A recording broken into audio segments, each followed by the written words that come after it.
Abrimos una nueva edición de Café Financiero con toda la información necesaria para manejar mejor tu dinero.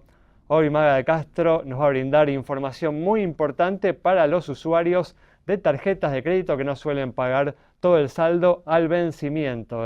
¿Cuánto están cobrando las principales entidades tras la fuerte suba de las tasas de interés de las últimas semanas? También Patricia Canatelli nos va a hablar del auto-scoring en los seguros, nos va a contar qué cosas tienen en cuenta las compañías para otorgar bonificaciones a sus clientes. Gustavo Bonefa va a repasar lo sucedido en los mercados de capitales y en el último bloque vamos a conversar con el economista Fausto Spotorno para analizar los hechos más destacados en materia económica de estos últimos días.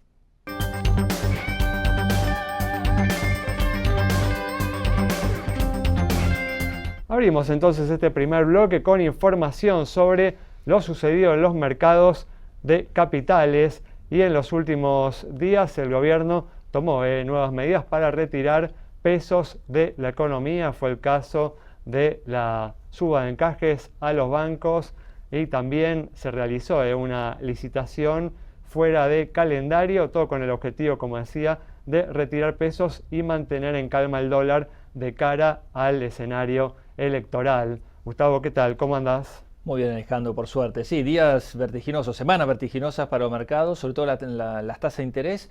Un alivio por el lado del dólar, que después de la estampida hubo un retroceso más que auspicioso, pero en el medio el gobierno tratando de forzar esa baja de tasa de interés que se había disparado y que había disparado también las tasas de cauciones y de otros productos bancarios y de mercado de capitales que hicieron obviamente mucho ruido en los mercados. Se logra cierta calma después de esa licitación del día lunes, donde absorbe esos pesos sobrantes que no habían sido absorbidos en la licitación anterior. Es la segunda licitación fuera de cronograma en poco menos de un mes y los mercados respiran un poco más aliviados. Pero se mantienen elevadas tasas de interés, tanto en lo que son los plazos fijos bancarios, como también en lo que venimos hablando tanto aquí en el programa, las letras, ¿no? Y los títulos públicos de corto plazo, ¿no? Sí, los bancos han tenido una suba en los rendimientos de los plazos fijos. La tasa ha escalado en la zona de 40, 45%. Podemos ver entidades más chicas, obviamente, que se acercan al 50% o incluso lo superaron. Pero las letras con un rango entre 47 y 50%, recordemos que la curva está invertida, es decir, se está pagando mucho a corto plazo y mucho tiene que ver con el riesgo electoral. Y ni hablar con el riesgo de lo que está pasando en el Congreso, obviamente, donde ya empezaron los rechazos a los vetos de las leyes que aprobó el Congreso en su momento, con lo cual un escenario un poco más enrarecido y obviamente todo el mundo pensando de cómo quedará después de las elecciones. Va a haber una gran encuesta que va a ser el 7 de noviembre, pero los cañones apuntan a fines de octubre con la elección nacional, ¿no? ¿Cuáles son tus recomendaciones, ¿no? Para aquellos que están evaluando, ¿no? qué hacer con sus pesos en este contexto, ¿no? Mira, las tasas de corto plazo son para aprovechar, más en un contexto donde hay estabilidad cambiaria o el tipo de cambio ya está en la zona de los 1.300 nuevamente, después de haber estado cerca de los 1.400. Pero nada es para siempre, obviamente tenemos una inflación que si bien baja y son 3 meses por debajo del 2% que se anotó como un éxito el gobierno, obviamente están niveles totalmente anormales para un país en una situación que desea ser normal. A corto plazo las letras hasta septiembre son un riesgo bajísimo y hay después de septiembre rendimientos interesantes hasta diciembre. Son las letras de corto plazo, las LICAPs. Vamos a continuar ahora con justamente, ¿no? Esto que es una muy buena oportunidad para los inversores, tiene como contracara genera un problema para los consumidores, para las empresas, está impactando desde ya en el costo del financiamiento. Por eso ahora justamente vamos a repasar, ¿no? Cuáles son las tasas de interés que están cobrando las principales entidades, aquellas personas que a fin de mes, aquellos usuarios de tarjetas de crédito que a fin de mes no pagan el saldo completo del resumen del plástico. Maga, ¿qué tal? ¿Cómo andás? ¿Cómo estás, Ale? ¿Todo bien? Muy bien, bueno, Maga, vamos a hablar de este tema, un tema delicado para todos aquellos justamente que apelan a este financiamiento. Sí, así es, porque subieron las tasas del financiamiento del saldo de las tarjetas de crédito. Para los que no saben, esto significa cuando te llega el resumen de la tarjeta a fin de mes, te da la opción o de pagarla todo completa o de pagar el mínimo, que suele ser un 10%, y si pagas el mínimo, después te da la opción de financiarlo. Bueno, se financia mediante estas tasas que vamos a nombrar ahora, que subieron en el último tiempo por lo menos un 20%. Yo me acuerdo que hicimos lo mismo en enero de este mismo año, y claro, si comparas cómo estaban las tasas en ese momento con las tasas de ahora, hay 20% de diferencia, y esos son los últimos datos que tiene disponibles el Banco Central. Las tasas seguros subieron incluso un poco más. Pero para tener un poco de contexto, también lo que venía subiendo en los últimos meses, nosotros hablamos mucho del aumento del crédito, de las líneas de crédito, créditos hipotecarios, créditos prendarios. Bueno, también venía subiendo el consumo mediante tarjeta de crédito. Claro. Y ahora ya el 63% de las operaciones se hacen con tarjeta de crédito. Esos son datos de el último trimestre de 2025.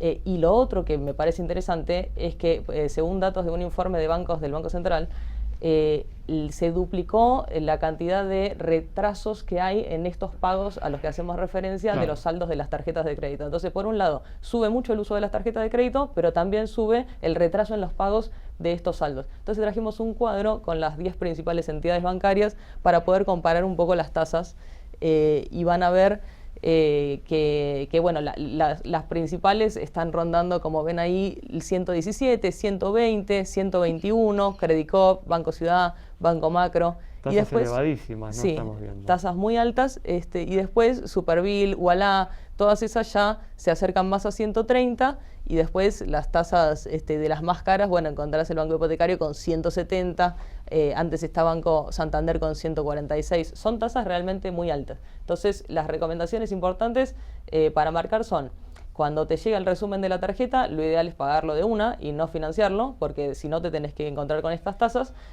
Así que bueno, eso, principalmente eso para tener en cuenta. Sí, tal cual, tener mucho cuidado con el uso del plástico si uno justamente puede evitar no usar el financiamiento que ofrecen los bancos al momento de pagar la tarjeta. Si uno tiene la posibilidad de pagar todo el saldo del resumen, hay que aprovechar y hacerlo, ¿no?, para evitar justamente pagar estas tasas de interés en este momento no tan delicado, y que es, en principio, uno los vislumbra como algo temporal, que se va a extender hasta las elecciones. Después las tasas de interés deberían volver a normalizarse.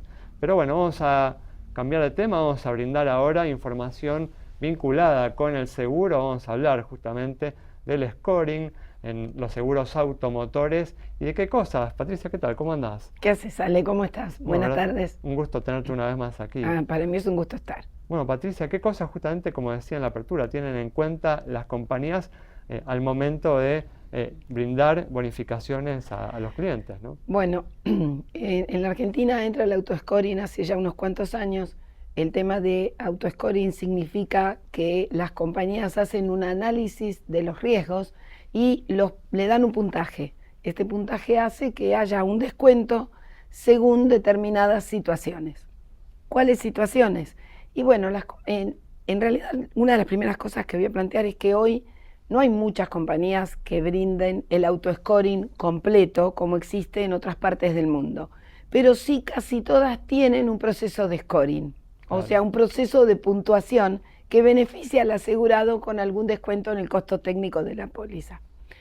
¿Y cuáles son los puntos a tener en cuenta? El grupo etario, quienes manejan el auto, si lo maneja más de uno, si lo maneja es un matrimonio y lo manejan los dos, o si es una familia y tienen hijos chicos de 19 años, 20 años, que recién sacan el registro, tienen poca experiencia y también van a ser conductores del vehículo. O adultos mayores, arriba de los 70 años, que van a seguir conduciendo el vehículo. ¿Cuál es la siniestralidad? ¿Cuál es la experiencia? Zonas, hay zonas de mayor riesgo, zonas de menor riesgo. Claro. La mayoría, muchas compañías en la Argentina benefician a los asegurados con un descuento por no siniestralidad. Esto también es muy importante y se da es una forma de scoring.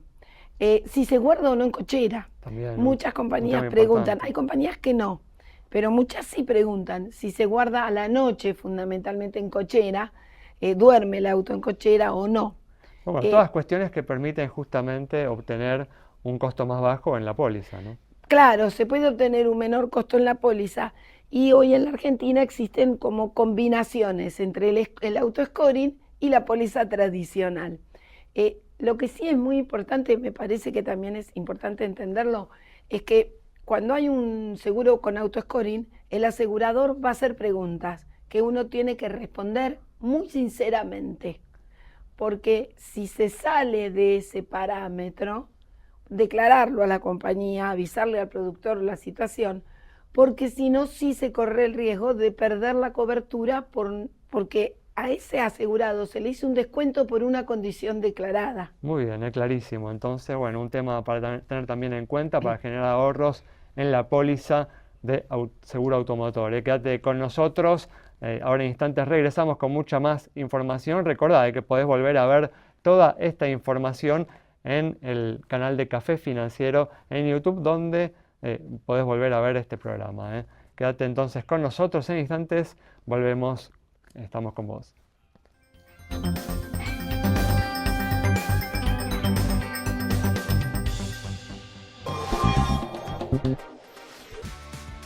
¿Y si el que se cae es él?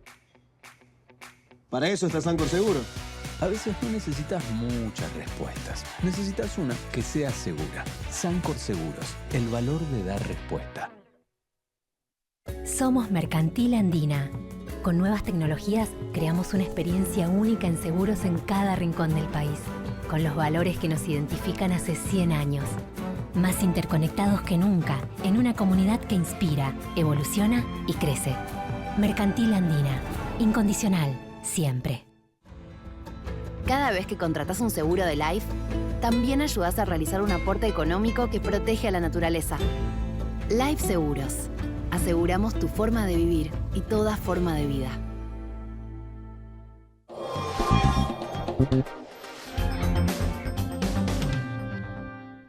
Muy bien, estamos de regreso y abrimos este bloque con información sobre una alternativa que permite generar ahorros de hasta el 70% en las facturas de luz y de gas.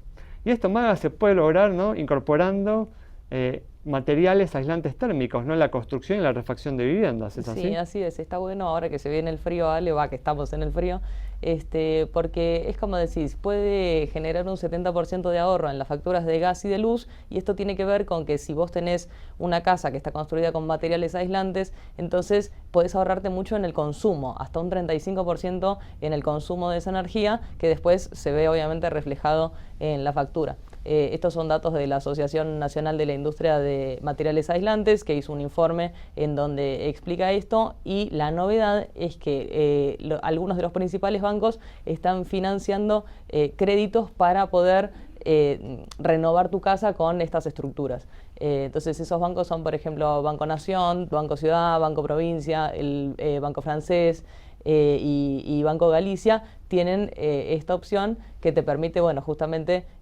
consumir menos energía. También a la vez eso hace que generes menos emisiones de carbono, y entonces también es bueno para el ambiente. Bueno, y te termina saliendo más barato. Y también, si estás en la ciudad de Buenos Aires, la ciudad tiene un plan que lo que hace es, si vos reducís tu consumo de energía en los últimos 2 años en un 5%, entonces te descuenta 10% del ABL. Entonces, un ahorro extra. Claro, tenés ese ahorro por un lado, y después si ahorrás para sacar el crédito, tenés el ahorro de las facturas de luz y de gas. Y aparte, si te interesa, también estás ayudando al medio ambiente. Así que es una buena opción para ahora, para el frío. Muy bien, fantástico. Bueno, vamos a completar el repaso de lo sucedido en los mercados de capitales, ahora trasladándonos al ámbito internacional, donde hoy, en la segunda parte de la rueda, se recuperaron las acciones tecnológicas en Estados Unidos tras registrar una caída, luego de conocerse un informe del MIT que de alguna manera sembra dudas sobre el impacto que va a tener o que está teniendo la inteligencia artificial en los proyectos para mejorar la rentabilidad de las compañías. Gustavo, bueno, ¿qué información tenés de este tema? Sí, hubo 2 ruedas bastante negativas para el mercado. Eso obviamente viene justamente con precios altos en los mercados, que obviamente potenció la caída. Ese informe en realidad de lo que habla es que un 95% de las empresas encuestadas no vieron avances significativos en los procesos productivos o mejoras de ahorro de costos. Lo que sí hay que comentar es que responde también a una brecha de aprendizaje. Es decir, no son las inteligencias artificiales, los lenguajes, ¿sí? Que están fallando, sino fallaría la implementación, claro, o por lo menos los procesos internos que lleven a que eso se convierta en un ahorro monetario. Creo que estamos en pleno proceso de adaptación. Las empresas han abrazado esas nuevas tecnologías, pero todavía no saben cómo usarlas o no tuvieron los efectos que ellos obviamente pensaban que iban a tener. Esto es un proceso que recién empieza. Pero bueno, hay dudas sobre si el optimismo no ha sido excesivo, ¿no? Exactamente. Empresas, te digo, hasta hoy, en los primeros 8 meses del año, como Amazon, han invertido $100.000 millones. Este año 2025 nada más. Microsoft es la segunda. Meta, Alphabet, que es la holding de Google, han invertido hasta $60.000 millones o más de inversiones en inteligencia artificial. Bueno, esto es mucha plata, con lo cual las acciones que habían subido mucho están haciendo un retroceso en estos días, respondiendo un poco a estos hechos. Pero no anula en nada todo lo que están haciendo estos grandes inversores para adaptar la tecnología nueva a sus procesos. ¿Seguís viendo, Gustavo, oportunidades ahí en el sector tecnológico de Estados Unidos? Sí, claro. Siempre recordando que estamos sobre valuaciones elevadas. Hay empresas en las cuales podemos decir que la tecnología recién empieza a dar sus primeros pasos.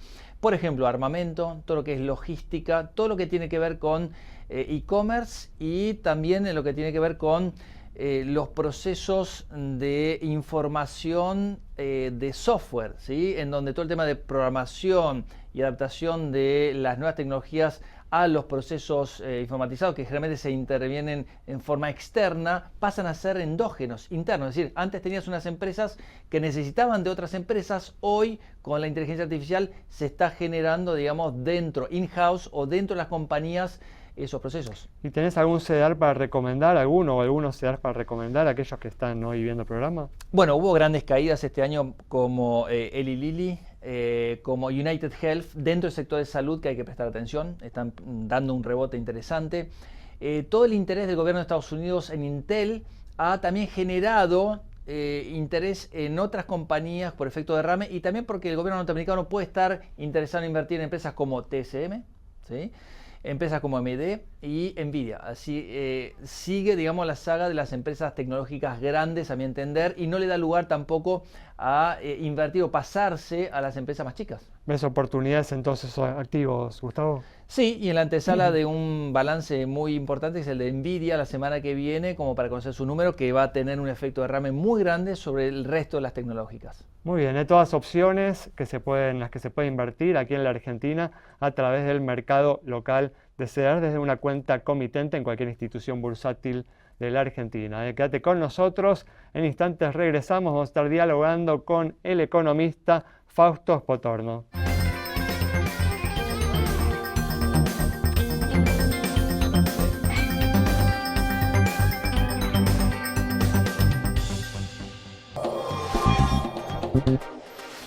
Los riesgos se ven chicos cuando el seguro es grande. Conoce nuestro seguro de ART, que no solo te brinda tranquilidad, sino que también refleja tu compromiso con la seguridad y el bienestar de tu equipo. Asegurar a tus trabajadores es una forma más de proteger a tu pyme. Y APSER ART. Trabajamos para que todos trabajen seguros. Superintendencia de Riesgos del Trabajo. www.argentina.gov.ar/SRT 0800 666 6778. ¿Y si lo que fuerzan es la cerradura de la puerta? Para eso está Sancor Seguros. A veces no necesitas muchas respuestas. Necesitas una que sea segura. Sancor Seguros, el valor de dar respuesta. Cada vez que contratas un seguro de Life, también ayudas a realizar un aporte económico que protege a la naturaleza. Life Seguros. Aseguramos tu forma de vivir y toda forma de vida. Santiago del Estero es el lugar ideal para disfrutar con familia y amigos. Déjate sorprender por nuestros paisajes, atractivos y los sabores más atrapantes. Seguro vas a querer regresar. Visita Termas de Río Hondo y nuestra capital santiagueña.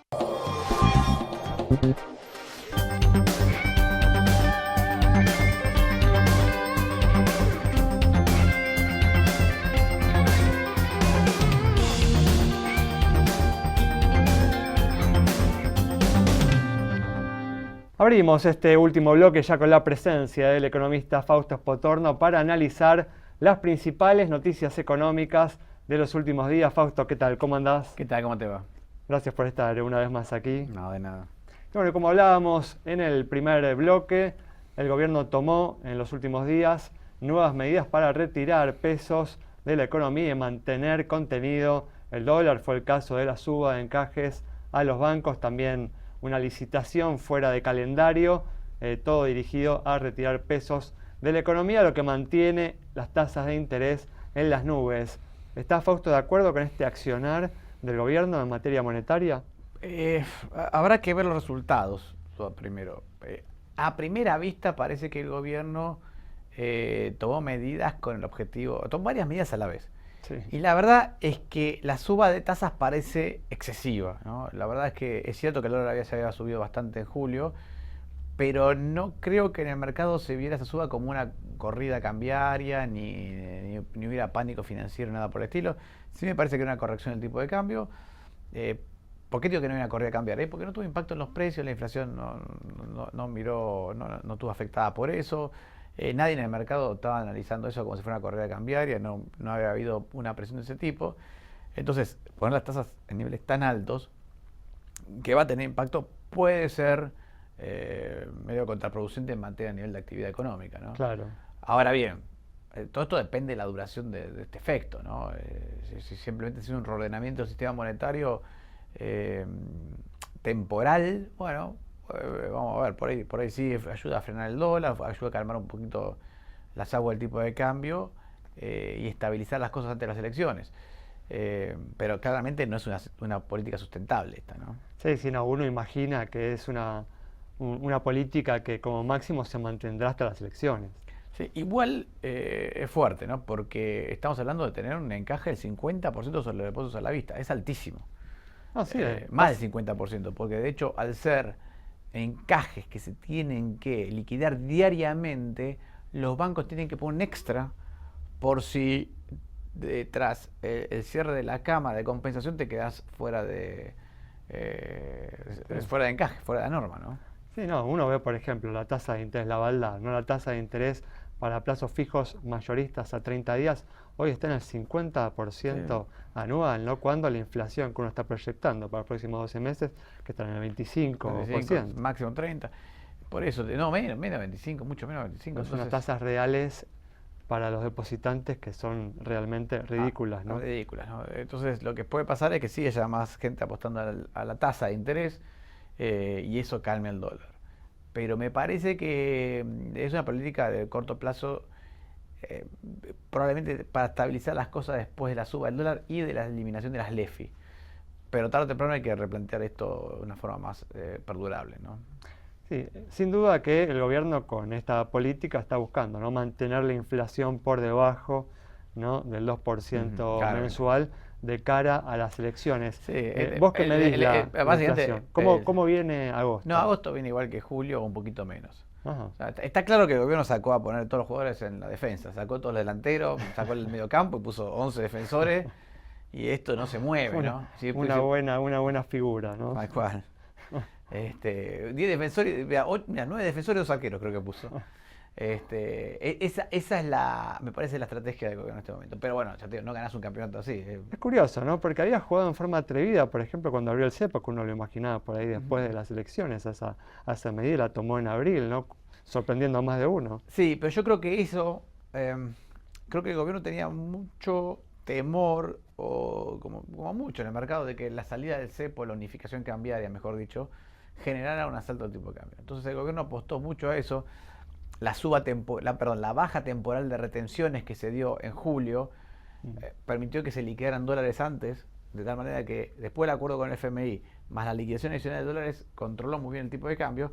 Pero fíjate vos, cuando llegó julio, que se acabó esa baja temporal de retenciones, y encima hoy hay un aumento en la demanda de dólares por el tema de las vacaciones, el aguinaldo, etcétera, lo que viste a partir del 1 de julio es una suba del tipo de cambio. En un gráfico sé perfectamente que en el momento en que vuelven a subir las retenciones, sube el tipo de cambio.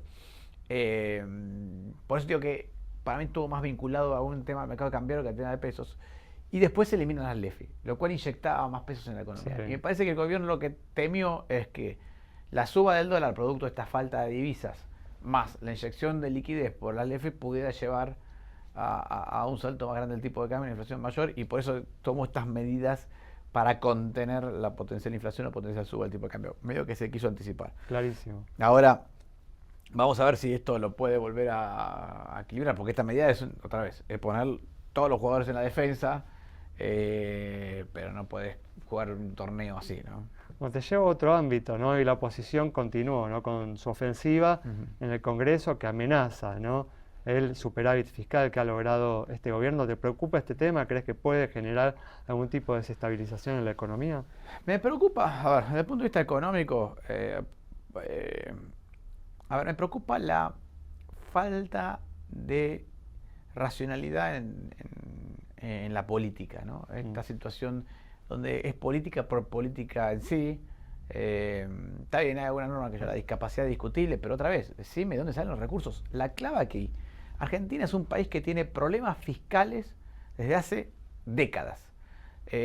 Siempre terminó reventando la política económica argentina porque el déficit fiscal no dio más y hubo que emitir pesos a mansalva, o hubo que subir impuestos que frenaran la economía, o hubo que tomar deuda que terminó en default. Entonces, está claro que no tener responsabilidad fiscal a la hora de aumentar un gasto es un problema. Y acá no estamos de acuerdo, porque acá podemos discutir medida por medida. Che, los jubilados deberían ganar más, sí, me gustaría que los discapacitados tengan más atención, también. Todas las medidas los gastos son razonables. A mí Ahora, los diputados me dan la sensación, o los senadores, los políticos en Argentina, con el dinero de otros todos somos la Madre Teresa de Calcuta. Tal cual, ¿no? ese es el punto. Entonces, además, hay políticas que se pueden discutir perfectamente. Ahora, lo que no podés discutir es cómo lo financiás, cómo lo vas a pagar. No sé. Porque fíjate que si vos miras todas las normas que se propusieron, algunos decían, bueno, aumenta impuestos o no pague las retenciones. Sí, bueno, no bajamos las retenciones y nos faltan dólares. Entonces, hay un intento me parece más de desestabilización política que de discutir un problema en serio. No es una discusión económica, diciendo, che, yo creo que hay que ayudar a los discapacitados y para eso propongo este financiamiento, o propongo bajar este gasto, o propongo esto, sabiendo los costos que tiene. Bueno, y ahí podemos discutir, porque tirar medidas buenistas sin tener un control del costo y los problemas que eso genera, y sin discutirlo seriamente, no es una discusión seria. Tal cual. No se discuta si la realidad económica de un país con tantos problemas económicos como este. Tal cual. Bueno, ahí nos quedamos ya sin tiempo. Fausto, muchas gracias por haber estado una vez más aquí. Cerramos entonces el programa de hoy con el análisis de la situación de la economía argentina del economista Fausto Espotorno. Nos reencontramos el próximo miércoles a las 20:30 aquí en Metro.